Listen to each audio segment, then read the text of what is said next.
Circuit training.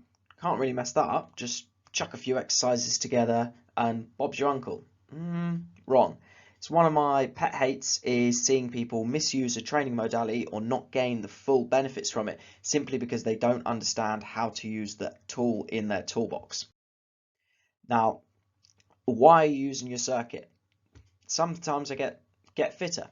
From my experience as a boxer, we use circuits all the time, but the main thing was I didn't really question why we were doing them or why, for example, we always did the same time durations for the same exercises. So when you say get fitter how? The word fitness simply means the ability to complete a task. Now, the task of a boxer who's about to compete against someone who's going to punch their head in versus someone who simply wants to keep up with the grandchildren, that task and fitness looks very different.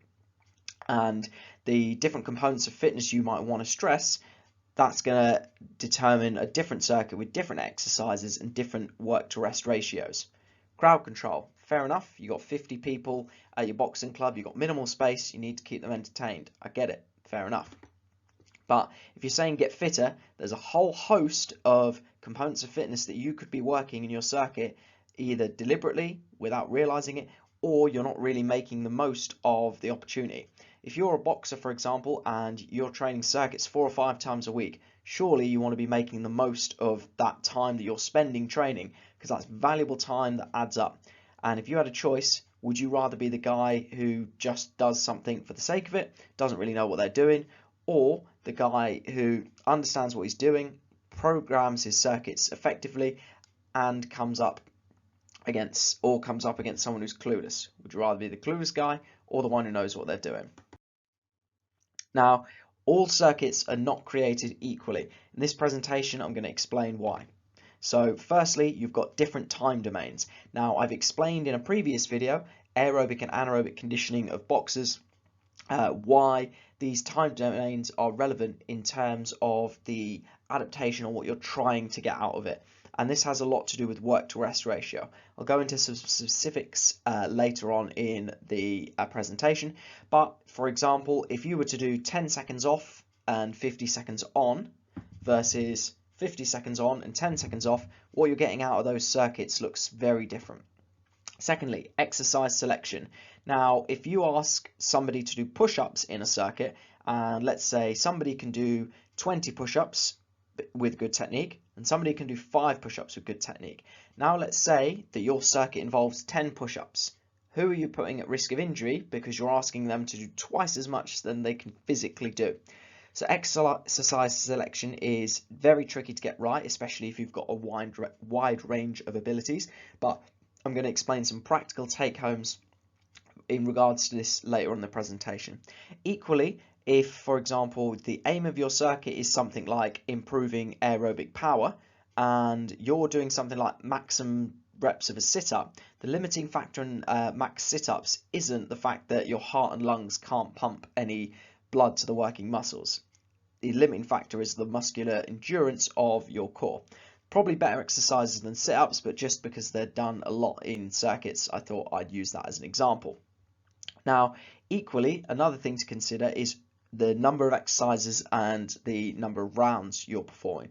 So, for example, if you're doing 1 round and then going home, you might want to be making that more relevant to, for example, improving power, where you need to be fresh, you need to be short and sharp, and then get out, versus if you're extending it over a longer period of time, then you're looking more at the aerobic side of things. And finally, who is performing them and how are you doing it? Now, the song, "It Ain't What You Do, It's the Way That You Do It," is never more true than when it comes to the adaptation you're getting from your exercise. Now, if I gave a skipping rope to a youth athlete who's never skipped before, terrible coordination, and it's as part of a circuit, they're going to spend more time kicking the rope and trying to work out how to skip. It's going to look terrible, and they're not really going to be stressing their heart and lungs. What they are going to be doing is getting themselves frustrated, confused, and not really developing any kind of fitness because this technique isn't good enough. Secondly, Joe Wicks has popularized HIIT training and claiming that it's high intensity interval training. Now, more power to his marketing, but the reality is the majority of people that do his HIIT sessions are coming from sedentary backgrounds, performing the movements with poor technique, and quite frankly don't have the level of conditioning to back up high intensity efforts repeatedly. Now, I'm not saying it's not hard work, but don't confuse working hard with high intensity. Now, a flat out 100-meter sprint is high intensity, but if, for example, you're doing 100-meter sprints, it's hard work, but compared to your maximum speed, it's not high intensity. So those are other things you need to consider when it comes to doing your programming. What are you trying to get out of it? So in case this is the first time that you've met me and wondering about my background or where I formed such an opinion from, I've been lucky enough to work for professional clubs. I had my dissertation published whilst at Middlesex County Cricket. Been fortunate enough to work with Olympic and Paralympic athletes with GB boxing, GB Paralympic table tennis. I've had the pleasure of working alongside some excellent coaches who have basically taught me a lot of what I know at Durham University and Performance Hearts, where I was also lucky enough to work with a team of coaches and learn from. Equally, my own exercise background, used to compete as a boxer, which is why I now question a lot of the things I did during my boxing days and wish that I had the knowledge that I had now, looking back on it. Now my current sport is powerlifting, so I know a thing or two about getting strong, but with my interest in strength and conditioning and my masters, I appreciate that strength is the foundation to everything else. But if you're, unless you're a powerlifter, strength is that foundation. You then need to build qualities on top of it. It's not good enough to just be strong, and it's certainly not the point of strength and conditioning. One example from my boxing days of a circuit we used to do, it was called a ton-up. You had 10 exercises, and you had to do 10 reps of each exercise, and whatever time it took you to complete, you got the remainder of a 3-minute round as a rest. So if it took you 2 minutes to do it, you got 1 minute rest. Now I look back on it, I think the people who are less fit got less rest, which meant that the technique degraded even more, which meant that, as I said with the Joe Wicks and the high intensity example, the intensity was just killed because the duration was too long. Now, the circuit that we used to do would be okay if you're just getting back into fitness because you've got varied movement patterns and you're stressing the whole body. But when I was in my boxing days, I could complete that circuit in under 2 minutes and didn't really see any progression. When I went back to a couple of sessions following going to university, it took me like nearly 3 minutes to complete and I was getting no rest. I was basically dying, but there was no real progression. And with exercises like dorsal raises, sit-ups, these type of exercises aren't really stressing the heart and lungs. They're just kind of in there just to keep you busy. So that's another point I want to raise in terms of being tactical about what you're getting out of your circuit. So mistakes. As I said, what's the aim of the circuit? Are we trying to overload the heart and lungs? You'd know this because if you finish it and you're breathing out your ass, you've probably overloaded the cardiovascular system. Equally, if you're trying to get more powerful and using a circuit, you want to use short work times, high rest periods. So something like 10 seconds on, 50 seconds off of something like med ball slams.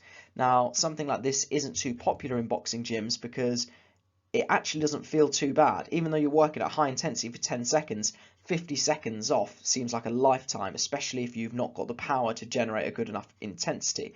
But the reality is, if you were to do something like repeated jumping and you kept backing that up with a short rest period, you would see your power decline and you'd realize you're not getting out of it what you think. Another point is people putting exercises before methods. If somebody says to me something like, what's the best exercise for, I don't know, legs? Then I say, well, it depends. Are you trying to increase muscle mass? Are you trying to improve strength? Are you trying to improve power?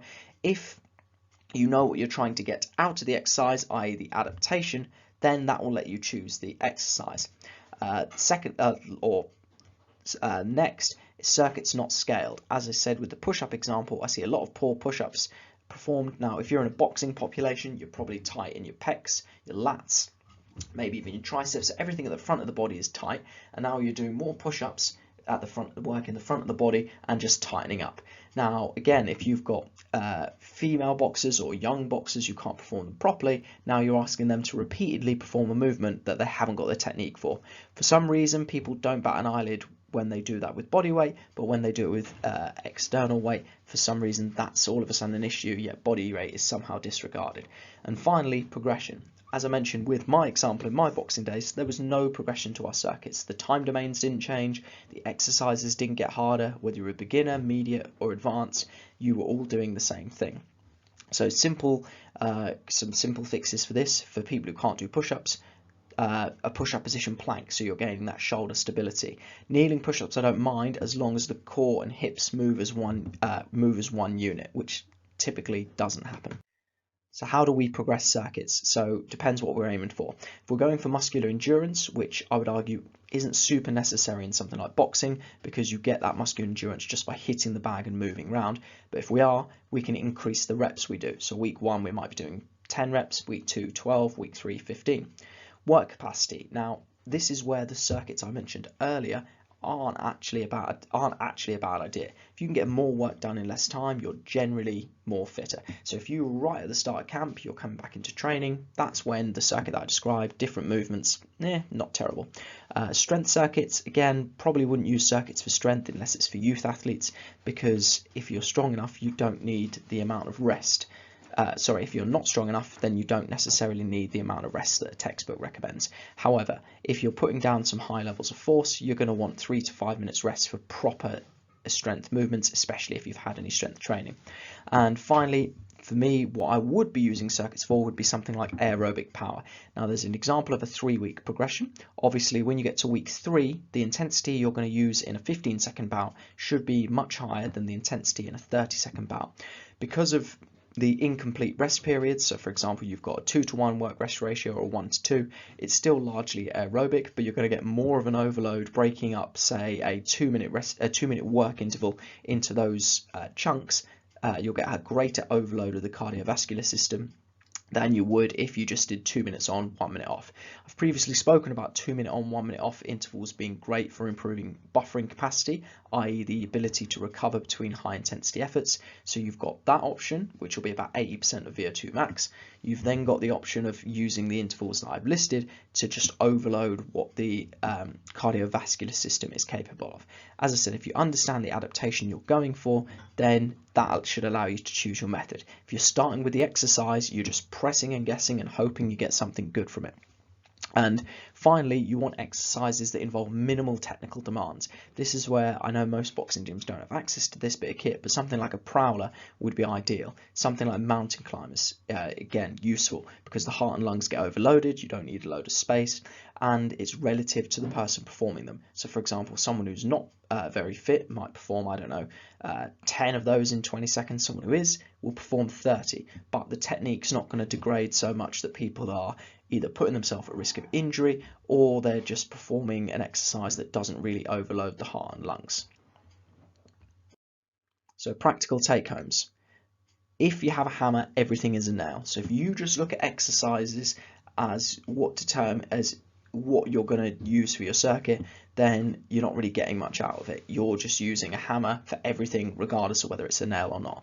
So vary the time domains. You've got a couple of options here. Either A, you might do it where you have a different time domain each week. Like I said in the example in the previous slide, you might do it where you have a different time domain each day. So for example, your explosive stuff might be done at the start of the week when people are fresh and when they might have had the weekend off. So for example, 10 seconds on, 30 seconds off of an explosive exercise like a med ball slam, or as powerful punching as you can do in that 10 seconds.